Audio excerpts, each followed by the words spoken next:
और वहीं यूपी के मुख्यमंत्री योगी आदित्यनाथ की बंगाल के मालदा में पहली चुनावी रैली है, जिसमें यूपी मॉडल दिखाने की कोशिश होगी। दूसरी तरफ कांग्रेस महासचिव प्रियंका गांधी का असम दौरा है। जनतंत्र टीवी संवाददाता ने बीजेपी सांसद हरीश द्विवेदी से खास बातचीत की। क्या कुछ कहना था, सुनिए।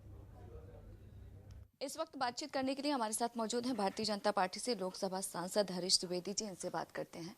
बंगाल में योगी आदित्यनाथ की रैली है।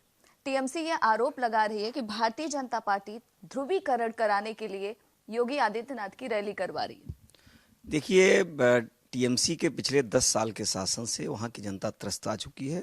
टीएमसी सरकार ने तुष्टीकरण नीति के तहत एक विशेष वर्ग को महत्व देना और एक विशेष वर्ग की उपेक्षा करना, इसको लेकर के वहाँ की जनता को समझ में आ गया है कि बंगाल का विकास तभी हो सकता है, बंगाल आगे तभी बढ़ सकता है जब दिल्ली की सरकार के साथ वहाँ की सरकार हो। और इसीलिए मोदी जी के नेतृत्व में जो दिल्ली की सरकार चल रही है, आने वाले समय में जब बंगाल में भारतीय जनता पार्टी सरकार बनेगी तो दोनों सरकारें मिलकर के बंगाल को आगे बढ़ाएंगी।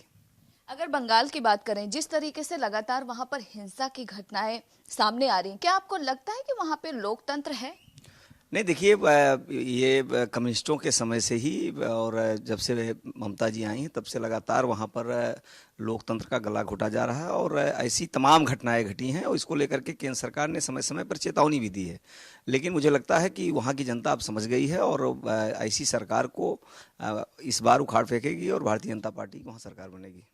पहले इस तरह की खबरें थी कि वहां पे जितनी भी सेकुलर पार्टीज हैं वो एक साथ होकर महागठबंधन बनाकर चुनाव में जाएंगी, लेकिन अब तीनों ही सेकुलर पार्टियां अलग हो गई हैं। आपको क्या लगता है कि भारतीय जनता पार्टी को इससे कितना फायदा होगा? देखिए, इससे उत्तर प्रदेश में भी महागठबंधन बना था और उसके बावजूद भारतीय जनता पार्टी 64 सीट जीती थी, तो इससे कोई प्रभाव नहीं पड़ा क्योंकि वहाँ की जनता ने ये मन बना लिया है कि अब की बार भारतीय जनता पार्टी की सरकार वहाँ पर बनानी है और बंगाल को आगे बढ़ाना है।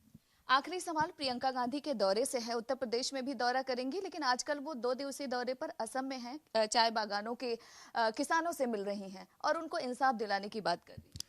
देखिए, कांग्रेस पार्टी के दोनों नेता, दोनों भाई बहन, वो हमेशा टूर पर रहते हैं।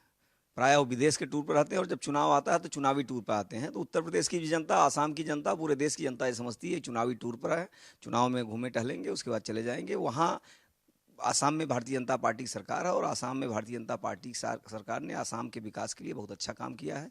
पुनः एक बार आसाम में भी भारतीय जनता पार्टी सरकार बनेगी और उत्तर प्रदेश की जनता भी ये समझ रही है कि कांग्रेस के नेतृत्व में पहले कई वर्षों तक उत्तर प्रदेश में कांग्रेस की सरकार रही है, विपक्षी दलों की सरकार रही है और वर्तमान समय में भारतीय जनता पार्टी की सरकार है। योगी सरकार ने पिछले 4 वर्षों में जिस प्रकार का गांव, गरीब, किसान, मजदूर के विकास के लिए काम किया है, कानून व्यवस्था अच्छा किया है, उत्तर प्रदेश की जनता समझ रही है कि आने वाले समय में भी भाजपा की सरकार होगी, तभी उत्तर प्रदेश आगे बढ़ेगा।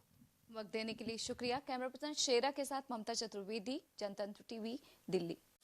खबरों के निष्पक्ष विश्लेषण के लिए सब्सक्राइब करें Jantantra TV and press the bell icon. Never miss any update.